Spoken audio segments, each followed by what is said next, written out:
A ver, y ahora vamos a destacar para todos, ¿ok? Y me parece que aquí tenemos la presentación, esperando que no hayan sorpresas. Así que oremos y así le entramos este tiempo al Señor. Padre, te damos gracias por la oportunidad de seguir estudiando tu palabra. Como siempre, nos encomendamos en tus manos para que tu Espíritu Santo obre en cada uno de nosotros, que ilumine nuestra mente, que fortalezca nuestro corazón o lo habilite para que tengamos la disposición de ir cambiando a la medida que estudiamos tu palabra. Y también gracias porque al estudiarla te conocemos cada día un poco más. En el nombre de Jesús nos ponemos en tus manos. Amén.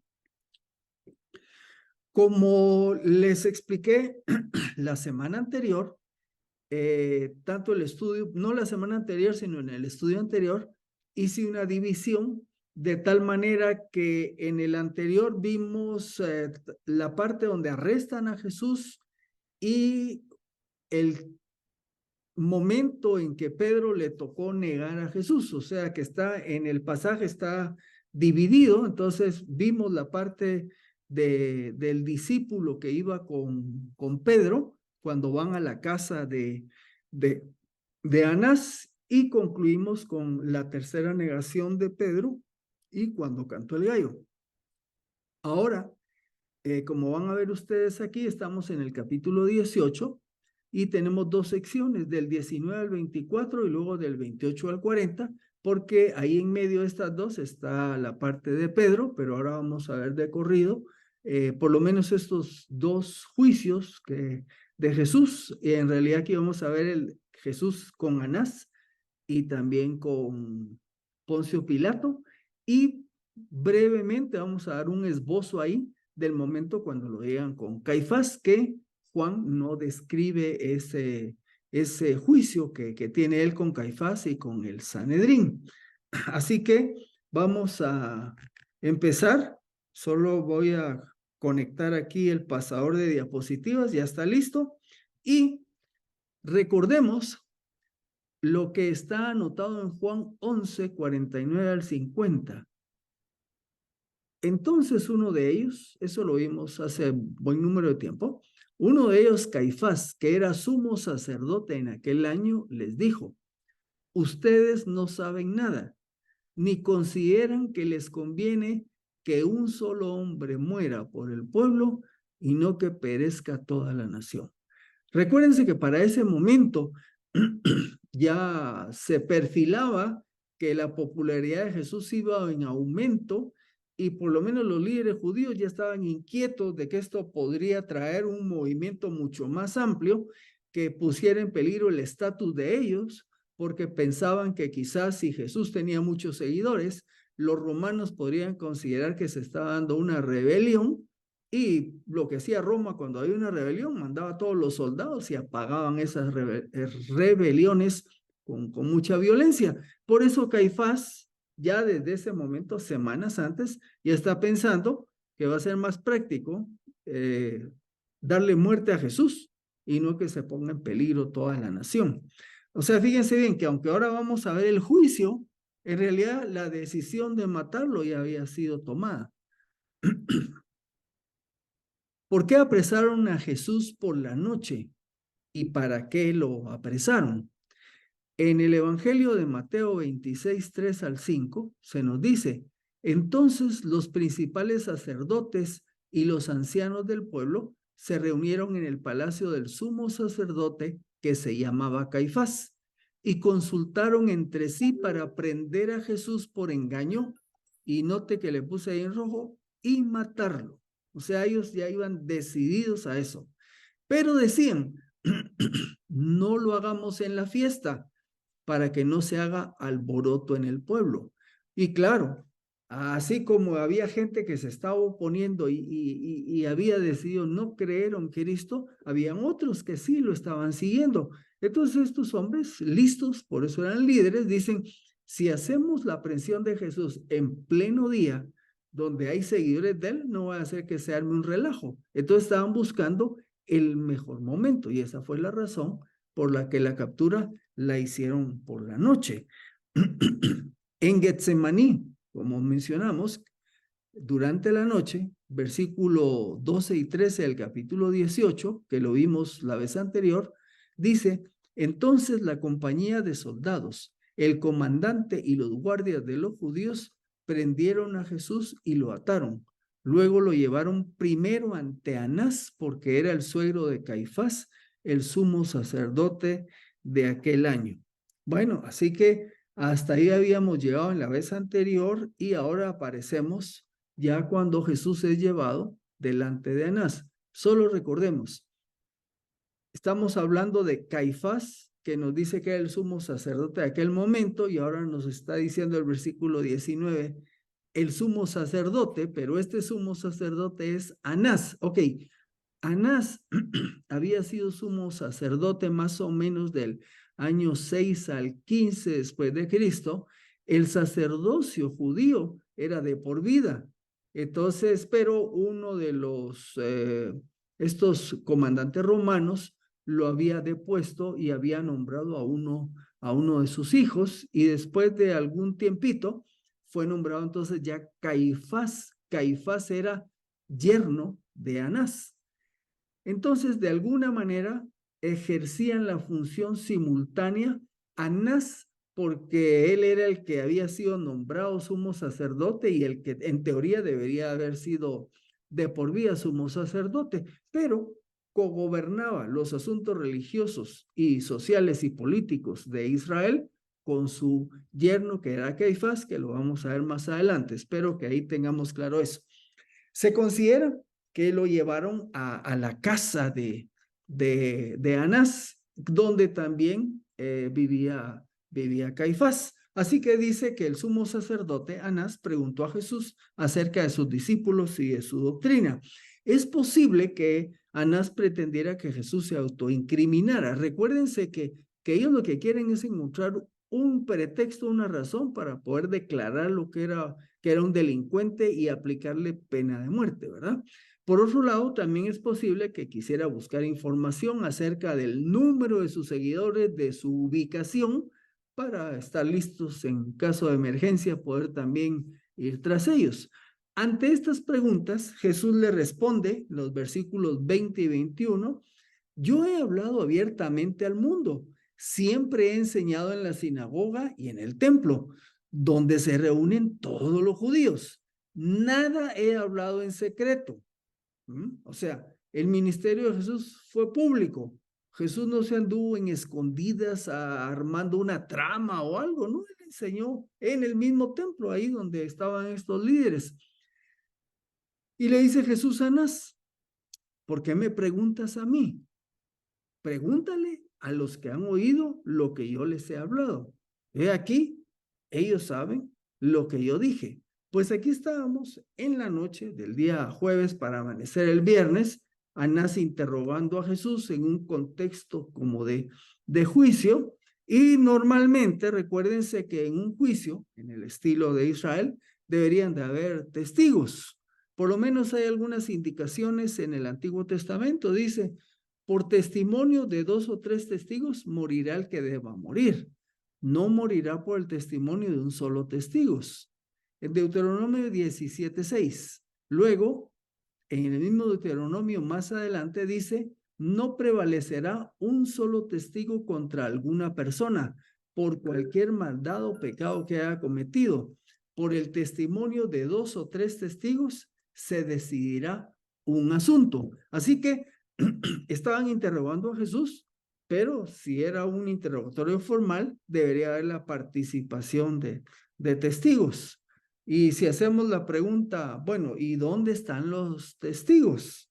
Vamos a ver aquí que en Marcos 14, 55, 56 nos habla al respecto. Dice, por cierto, cuando fue llevado ante Caifás y el Sanedrín, que es lo que Juan nos relata, presentaron testigos falsos. O sea, sí, claro que llevaron testigos, pero testigos falsos. Lo que dice Marcos es, los principales sacerdotes y todo el tribunal buscaban alguna prueba contra Jesús para poder condenarlo a muerte, pero no la encontraban. Recuérdense Jesús no pecó. Jesús no hizo nada que lo pudieran acusar de haber cometido un delito, porque Jesús no pecó en toda su vida. Buscaban alguna prueba contra él y no podían encontrarla. Y miren lo que dice al final: muchos presentaban falsos testimonios contra él, pero sus testimonios no concordaban. O sea, los mismos que iban a dar un testimonio, ellos mismos se contradecían y anulaban esos testimonios falsos. Regresamos a Juan, versículos 22 y 23. Cuando dijo esto, cuando Jesús le dijo a Anás, bueno, ¿por qué no le preguntas a los que me han escuchado si he enseñado públicamente? Pregúntales. Entonces dice que uno de los guardias que estaba ahí le dio una bofetada. Esa palabra bofetada le dio con la palma de la mano, ram, ¿verdad? Y de alguna manera violenta, ¿verdad? Le dio una bofetada a Jesús diciéndole, así respondes al sumo sacerdote. Pero si nosotros vemos el texto, Jesús no está expresándose irrespetuosamente, sencillamente está afirmando los hechos. Ante esto, Jesús le contestó, bueno, si he hablado mal, da testimonio del mal. Di en qué hice yo que fuera inadecuado con el sacerdote. Ahora, si mi respuesta fue buena, ¿por qué me golpeas? Tenemos que aclarar algo. Jesús no fue irrespetuoso. Sin embargo, igual que hoy en día, ¿verdad? Hay autoridades que abusan de su autoridad, eso siempre ha existido, y así como aquel momento este guardia se portó abusivamente, hoy día la cosa sigue igual. Notemos, la respuesta de Jesús al guardia que lo golpeó, no fue emocional, no le respondió, ¿por qué me pegaste? No, fue una respuesta racional, educada, ¿verdad? Cuando Jesús le rebatió por qué lo había golpeado. Cuando llegamos al versículo 24, nos dice que entonces, después de este interrogatorio previo, llamémosle, lo envió atado a Caifás, el sumo sacerdote. A eso de que lo envió atado, lo más probable es que en la misma instalación, en otra, era donde estaba Anás y que ahí iban a irse, y estaba Caifás, y ahí se iba a reunir el Sanedrín también para hacer este juicio de Jesús. Estamos hablando en la madrugada. Algunos que son especialistas en analizar todo esto dicen que era un juicio de alguna manera ilegal porque a esa hora no podía hacerse un juicio, tenía que hacerse al llegar a un horario hábil, que es cuando ya salía, cuando amanecía, cuando salía el sol, pero ahí están ellos haciéndolo. Mateo 26:57 dice, los que habían prendido a Jesús lo llevaron ante Caifás, el sumo sacerdote, donde los escribas y los ancianos se habían reunido. Aquí tenemos un mapita y entonces podemos ver, aquí está donde estoy anotando, ya lo marqué. Vamos a arreglarlo. Ahí está. Aquí está la casa de Caifás, ¿verdad? Aquí es donde estaba ahorita Jesús, donde le estaban haciendo el interrogatorio. Repito, el interrogatorio con Caifás no lo describe Juan en este capítulo 18, por eso estamos acudiendo a algunos otros de los evangelios. Bien, habiendo visto el lugar, pues continuamos. Juan no relata la parte del juicio de Jesús, ¿verdad? Y la pregunta es, ¿por qué será que Juan no relata esa sección que sí relatan los otros tres evangelios? La respuesta que dan los estudiosos es que como Juan fue el último que escribió su evangelio, y si se recordarán, lo estaba escribiendo allá, un poco más allá del año 90 después de Cristo. Todos los demás evangelios ya estaban escritos y estaban circulando. Entonces, algunos consideran que como lo que describen del juicio allá con Caifás y el Sanedrín, pues ya era conocido por las comunidades de las distintas iglesias, pues Juan ya no lo incorporó. Así que aquí les dejo solamente los pasajes donde está el juicio allá con Caifás. Usted si quiere después puede revisar y copiarlos en la presentación que subimos a YouTube, pero vamos a tener un pequeño resumen acá. En Mateo 26, 63 al 64, cuando lo estaban interrogando, nos dice, pero Jesús callaba. Este es el interrogatorio ahí con Caifás.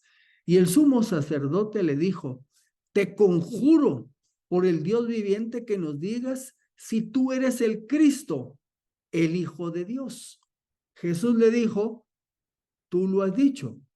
Algunas veces cuando vemos esta respuesta de Jesús, pareciera como que no sabe uno si lo está afirmando o no, pero ese tú lo has dicho, él está afirmando que lo que le está diciendo Caifás le dice, tú eres el Hijo de Dios, tú lo has dicho, o sea, afirmativo. Pero agrega, y aquí es donde los pone inquietos, ¿verdad?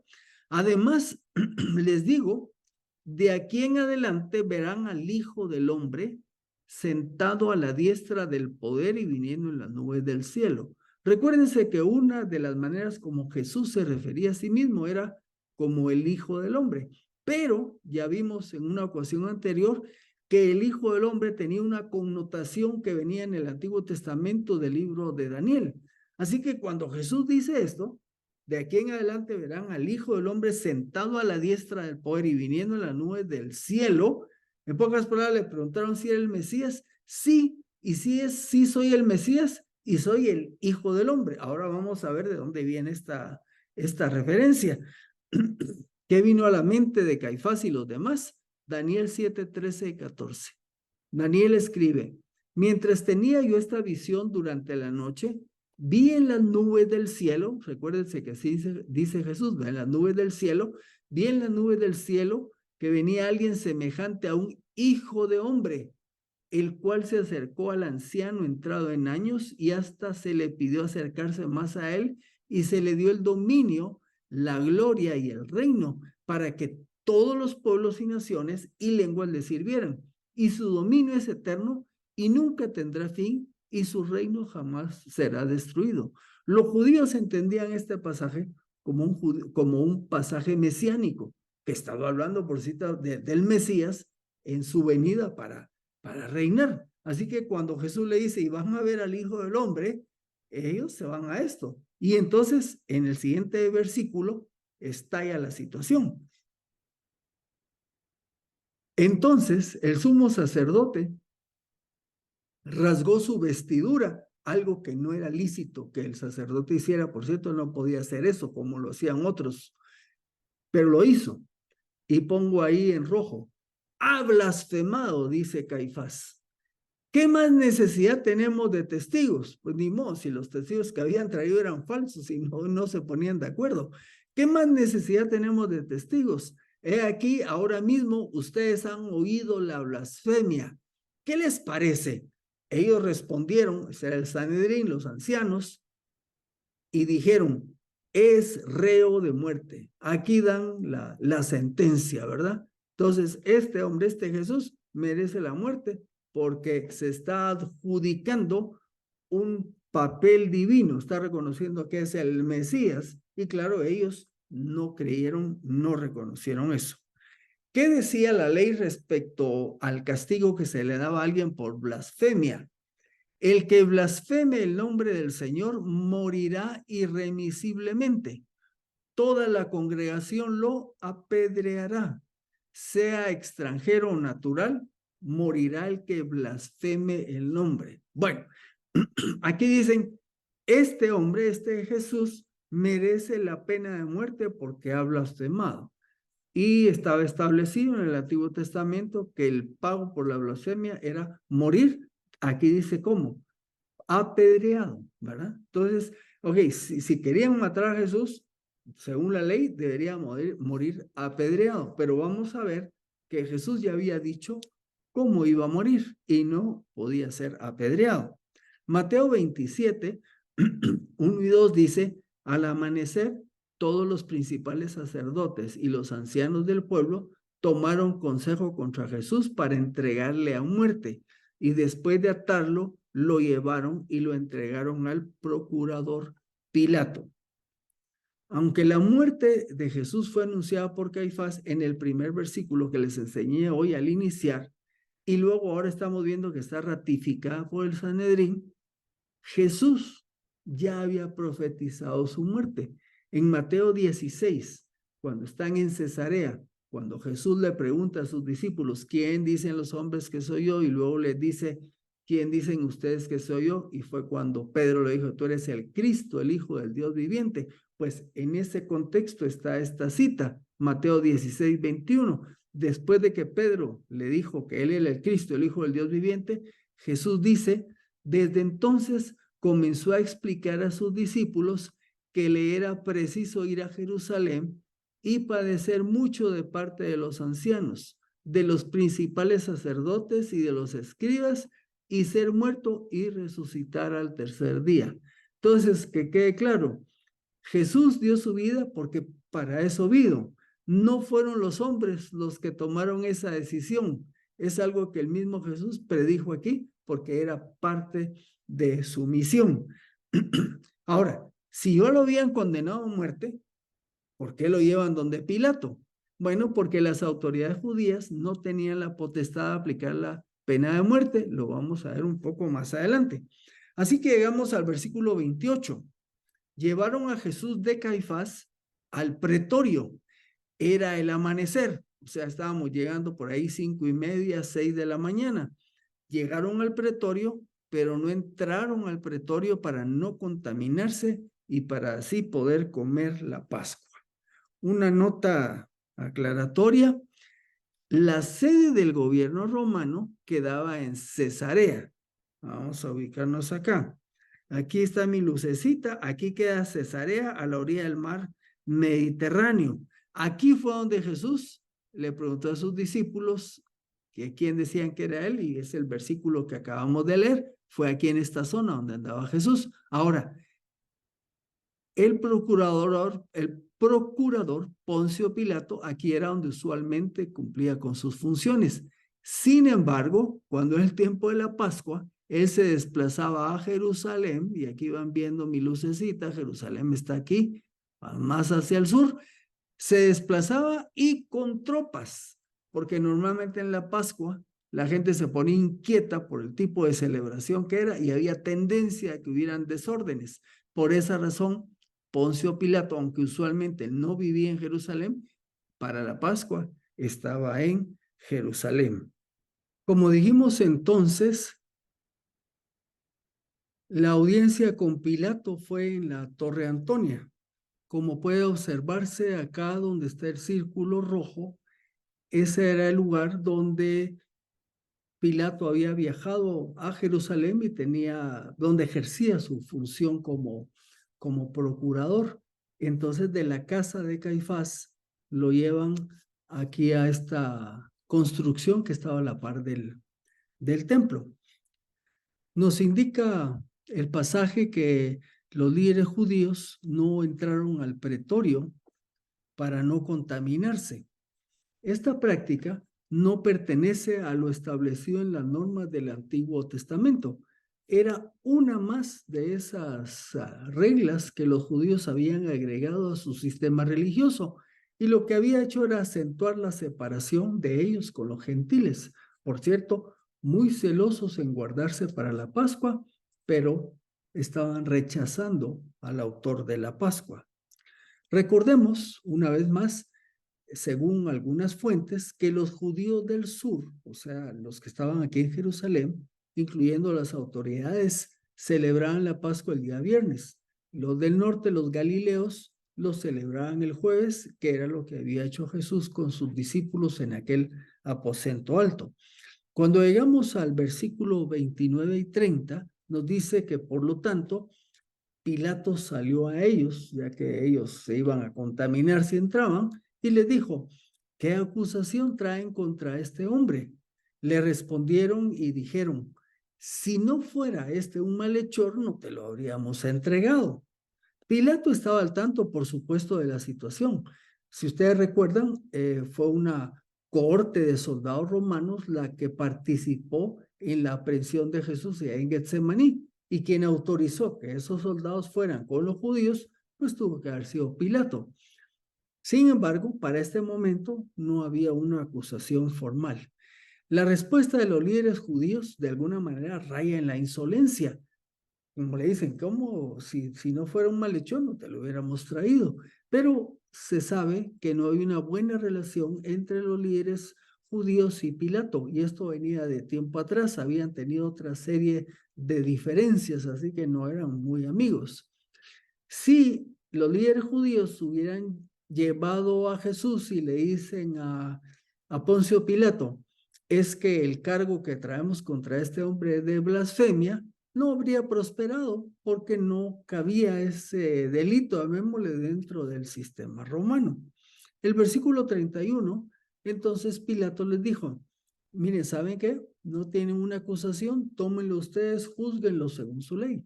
Y aquí es donde a los judíos dan las primeras imágenes de qué era lo que querían.